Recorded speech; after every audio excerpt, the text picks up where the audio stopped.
I had high hopes for this movie because it's Adam Driver, but this is the second Adam Driver movie I've been disappointed with this year. The first being 65. Oh yeah, I forgot about that. It's very slow. I fell asleep, honestly. The whole 2 hours can be cut into 20 minutes. All the conflict happens in the first 15 minutes and the last 15 minutes. And anything in between is pretty empty. Were you bored to death? I wouldn't say I was bored to death. I came away feeling like dissatisfied, like I felt like it should have been more. It wasn't what I expected. I expected something else. There's not a lot of story. I mean, how many times did they talk about this meeting with Henry Ford? That never happens. And it doesn't happen. Like, what? You know, there's so much talking, and the most interesting parts of the movie were the car races. Yeah. You know, the accidents were super scary, and that's when I wake up when something happens with the races. It's all about building for this race, and they're introducing all these different drivers. And my complaint about it, you're giving me all these characters, but I don't care about any of them. The story isn't even about the drivers. No. I don't get why we need the drivers. That's the thing that's interesting about the choice that they made, is they decided to focus the life of Enzo Ferrari around this race. Like, this race was this big thing that happened, and you can kind of see why when you see what happens in the end, which we'll get to in spoilers.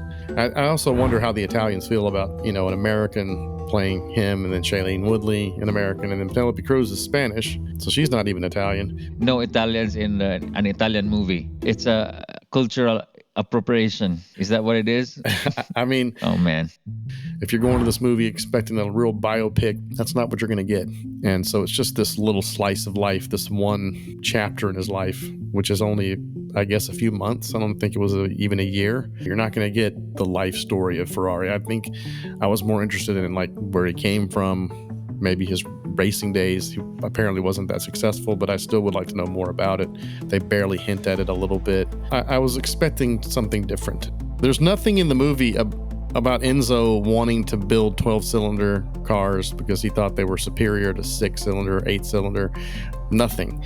Compare it to something like The Aviator, Scorsese, where Howard Hughes is showing different parts of the movie how he developed a different kind of plane, and he shows them in the factory going, I want all these rivets to be flush. I want it to be completely smooth. And they're like, nobody's ever done that before.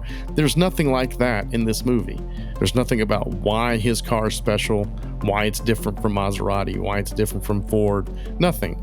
And I was also not super crazy about Adam Driver. He wasn't bad. There were some scenes I thought he was very good, and other scenes I thought it seems like he was kind of aloof, like he didn't really care. And that's my question. Is that the way Enzo was in real life?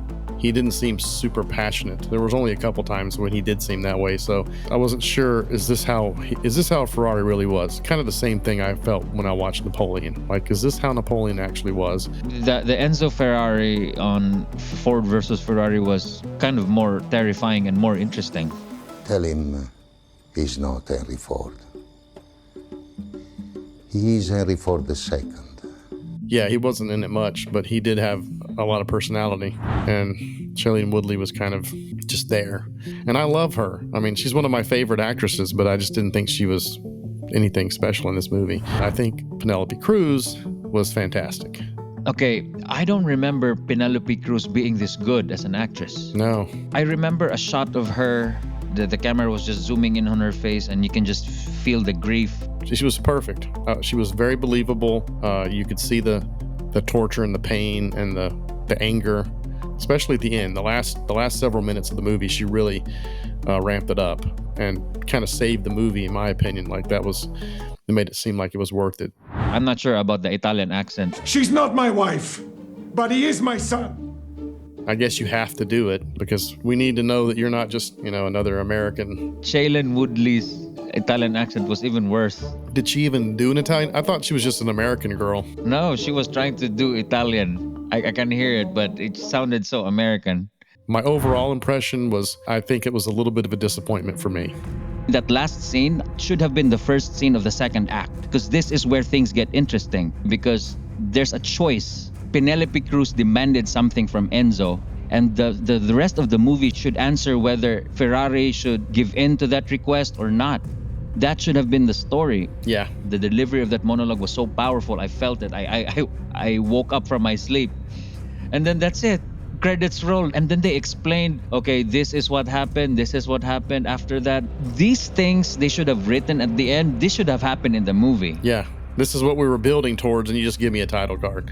I kept waiting for something to happen. And when finally something interesting happens, like, that's it. What the hell? And the thing is, I understand Michael Mann. If you go back and watch some of Michael Mann's movies, they are kind of slow paced a little bit, whether it's Heat or The Insider or.